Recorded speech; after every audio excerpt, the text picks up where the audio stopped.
Bonjour à tous, bonjour la famille, j'espère que vous allez bien. Aujourd'hui, on va faire le suivi du Bitcoin, hein. Vous le savez, c'est comme une série. Chaque jour, un nouvel épisode. Donc aujourd'hui, quoi de neuf? Qu'est-ce qui a changé depuis hier quand on voit ces toutes petites bougies rouges? Eh bien, il y a des choses. Moi, j'ai des choses à vous dire et j'ai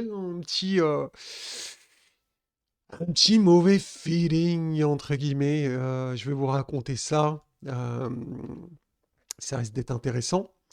Donc déjà, avant que j'oublie, les gars, on va commencer par les liquidations Kingfisher, parce que sinon je vais oublier. Enfin, j'oublie souvent, j'ai l'impression.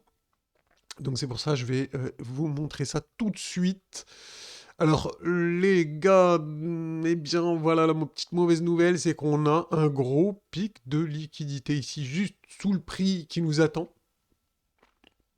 Donc, euh, donc attention, jusqu'à 23 000, il y a vraiment déjà un gros pic. Ce serait quand même assez surprenant si on n'est pas le nettoyer, hein. Tout est possible, bien évidemment, mais... Donc voilà, déjà ça commence mal, le vendredi commence mal avec un gros pic de liquidité juste sous le prix. Eh bien, pourquoi les market makers ne viendraient pas les chercher, hein? Je vous pose la question. Euh, donc c'est tout à fait probable qu'on aille les chercher, bien évidemment. On voit aussi également, il y a des petites liquidités au nord, hein. Là, je suis sur Optical Opti, donc c'est vraiment à très court terme.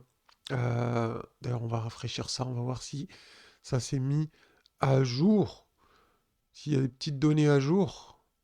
Bon, pas grand-chose, pas grand-chose. En tout cas, au nord, c'est vrai qu'il y a aussi des petites liquidités. Ça, c'est vraiment à court terme, hein, pour un peu du day trading comme ça. Donc, c'est possible qu'il y ait un petit rebond pour aller ensuite, eh bien, on verra. Peut-être pour aller ensuite chasser ce gros pic en dessous. D'ailleurs, je vais essayer de le mettre en all leverage. Ça va peut-être être plus visible. Hop, alors, voilà. Bon, bah, c'est surprenant, il n'y a plus rien maintenant. Enfin, je sais pas, des fois, il y a des bugs, hein. Kingfisher, c'est pas non plus... Bon, en tout cas, on les voit. Si, ça doit être ça.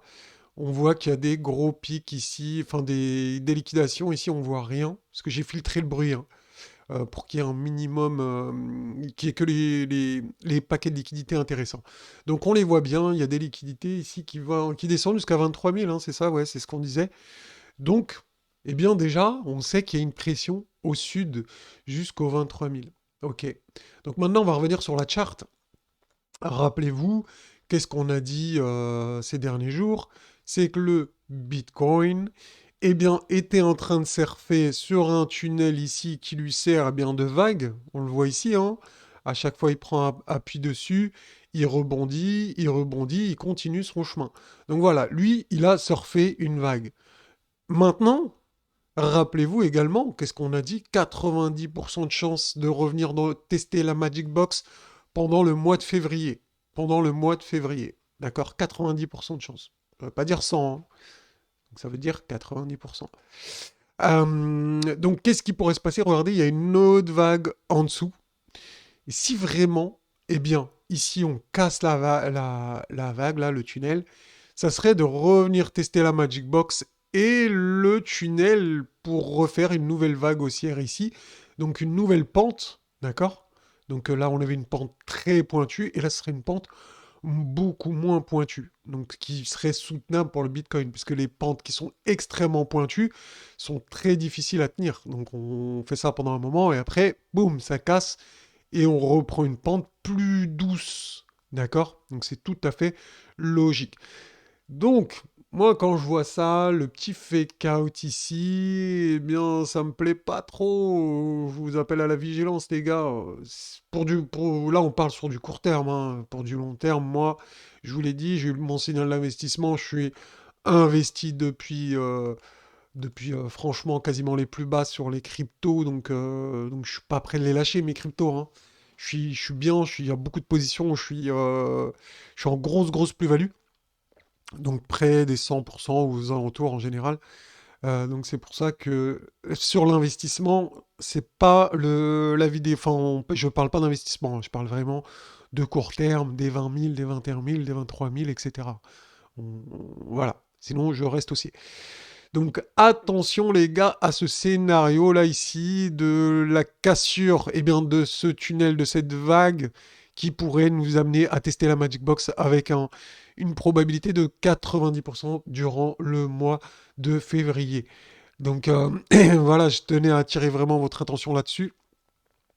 Je vais juste passer en 4 heures pour voir un petit peu. On va checker le momentum, le RSI. D'accord, donc le RSI 4 heures, il est sur les 50, donc il est neutre. Il n'est pas haussier, pas baissier. Pour l'instant, on est toujours ici, hein, vous voyez, c'est pas encore baissier.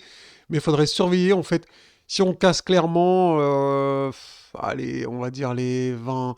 Déjà, si on casse le tunnel, ok, mais si on casse vraiment des petites zones de support ici, là, vous voyez, entre 22 800 et 22 500, bah, je pense qu'on ira bien dans les 21 000, quelque chose comme ça, là, ici, en tout cas 1000 points plus bas pour aller prendre de la force ici. Ok, je vais passer juste en 1 heure très rapidement. En 1 heure, eh bien, l'indicateur de FOMO ici nous a indiqué que, eh bien, il y avait du FOMO ici, les gars, là. Regardez tout ça, là. Hop, gros FOMO ici. Donc, finalement, le retracement, il est assez logique, hein, quand on voit ici, là. Ça, c'est l'indicateur de FOMO. Comme ici, il y avait du FOMO, eh bien, le prix est revenu corrigé sur le tunnel. Donc, pour l'instant, c'est exactement ce qui se passe. FOMO, hop, on revient tester le tunnel. On revient prendre de la force. Par contre, si ça casse, attention, comme je vous l'ai expliqué. Donc là, le RSI il passe sous les 50, le RSI il est baissier. Bon, après, bien évidemment, il peut repasser haussier rapidement, mais voilà, vigilance, il y a des petits signes, il y a toujours le tunnel, c'est vraiment lui, hein, on peut pas, tant que lui il casse pas là le tunnel, eh bien on peut continuer comme ça pendant très longtemps à s'appuyer dessus, hein. Donc ça, c'est lui, c'est vraiment lui le juge de paix, comme je vous le dis depuis plusieurs jours. Ce tunnel, il va nous indiquer si on a besoin de corriger plus ou pas. Pour l'instant, on est dessus. Pour l'instant, on est dessus. On a des faiblesses au niveau du RSI en 1 heure. On a eu l'indicateur de FOMO et bien qui nous a dit que les gens étaient en train de FOMO. Donc attention, attention. Il n'y a pas encore de, il n'y a pas le feu, mais restons vigilants. Disons que c'est l'été, que la forêt, le bois il est sec, etc. Et que juste si quelqu'un lance son mégot, il peut y avoir un gros incendie. Voilà les gars, c'est tout pour aujourd'hui. Si ça vous a plu, n'hésitez pas à laisser un pouce bleu. Et si t'es pas abonné, ben tant pis pour toi. Ciao ciao.